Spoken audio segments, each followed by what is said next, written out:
comment obtenir ses premiers clients quand on est entrepreneur, coach, thérapeute, prestataire de services, consultant. Brillant. Puissant. Une bombe. C'est bon là ou...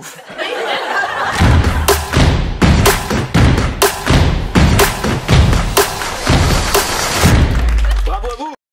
Voici comment vous pourriez faire pour obtenir vos premiers clients. Je vais la refaire parce que, oui, je ne sais pas si vous savez, mais en fait, on récupère ces vidéos-là pour les mettre sur YouTube. Donc, j'ai un peu bafouillé. Donc, je vais la refaire pour YouTube, mais on est en direct, on est ensemble. Ok, je vais refaire un petit clap pour le monteur. Allez, c'est parti. Comment obtenir ses premiers clients quand on est prestataire de services, consultant, coach ou thérapeute? On va s'en parler juste après ça. Alors, j'ai commencé ma carrière il y a 15 ans de cela environ, en étant prestataire de service. Et au fil de ma carrière, petit à petit, je me suis rendu compte qu'il y avait des personnes qui se faisaient payer très cher et d'autres vraiment pas cher. Et je me posais la question de, ok, comment est-ce qu'on fait pour trouver ses premiers clients? Comment est-ce que je fais pour développer cette activité-là? Alors voici 4 pistes que vous pourriez implémenter. Je me souviens toujours de ce moment comme ça de coaching où ça fait des années que j'ai monté des choses sur Internet, que j'étais dans les coulisses de gros événements, de gros lancements, que j'étais marketeur, le marketeur dont personne connaissait le nom, mais dont en coulisses pas mal de gens parlaient.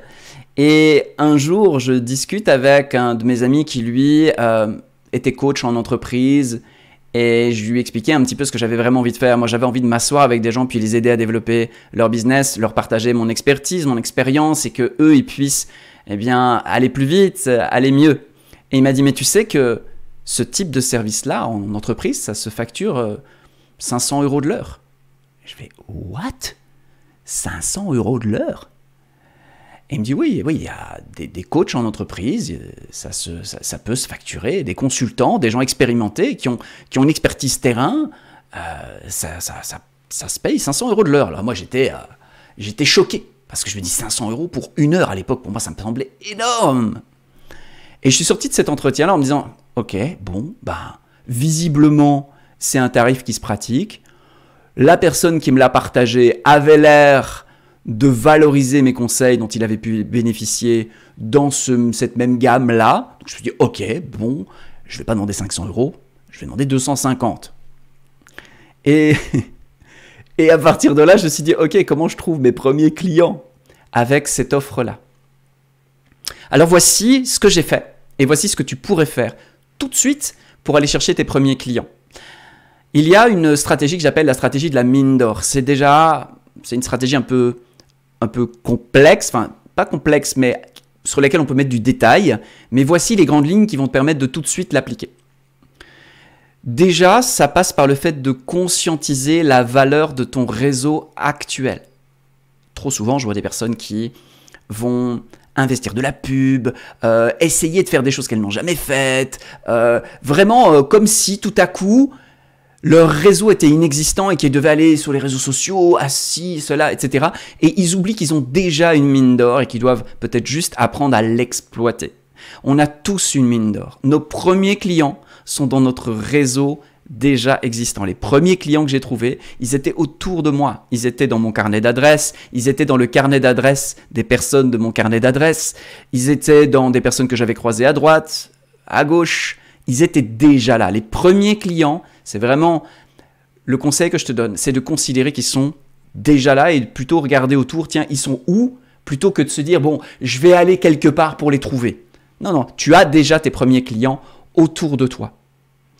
Tes premiers clients, ce sont ceux avec qui tu vas pouvoir créer énormément de valeur. C'est important de comprendre que les premiers clients, c'est ceux qui nous prennent le plus d'énergie.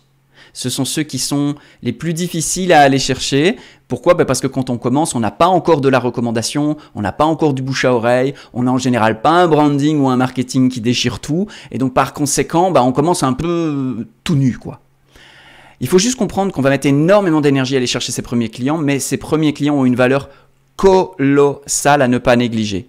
Quand on comprend la valeur qu'ils vont avoir, et je vais essayer de te le faire percevoir, on devient capable de mettre une énergie folle à aller les chercher parce qu'on comprend que c'est pas un jeu qu'on gagne à court terme, c'est un jeu qu'on construit à moyen et long terme.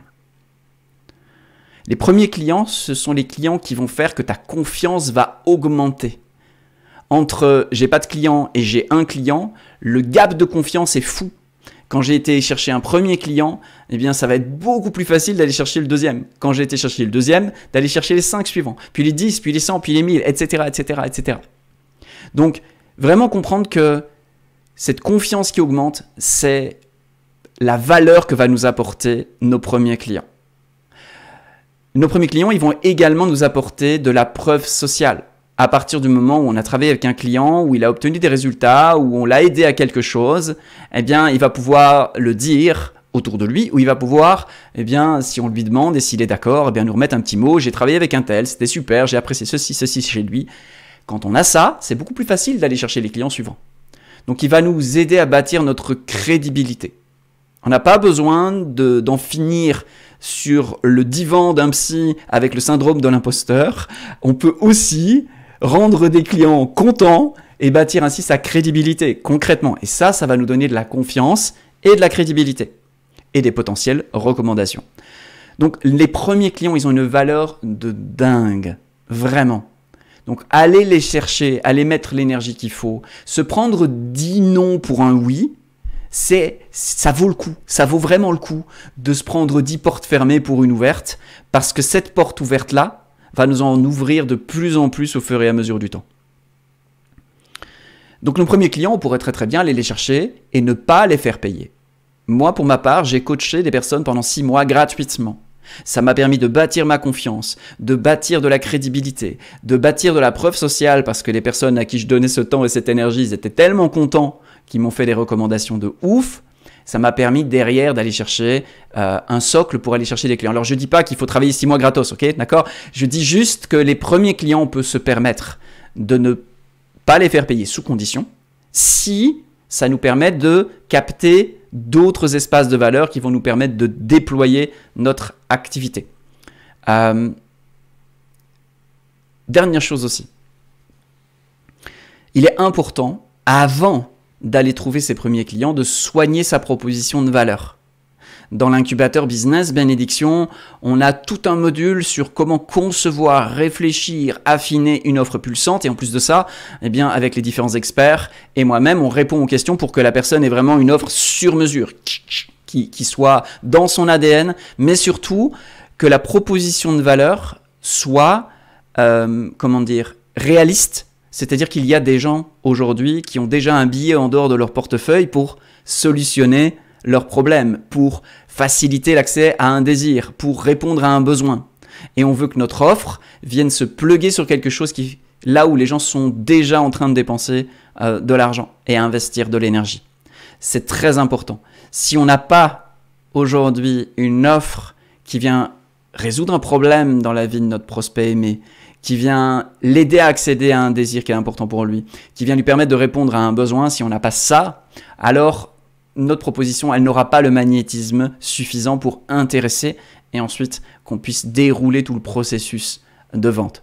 Donc trouver ses premiers clients, ça passe aussi par le fait d'avoir une offre qui est une proposition de valeur qui réellement a une valeur monétaire sur un marché précis. Ça peut paraître bête comme ça, hein, mais comprendre ça toujours plus profondément, toujours plus subtilement, c'est ce qui nous permet d'avoir des leviers de croissance qui sont juste incroyables et des leviers aussi de communication et de marketing qui vont rendre des choses vraiment très efficientes, ce qui va automatiquement avoir un impact sur la rapidité et la puissance avec laquelle notre entreprise, notre activité se développe.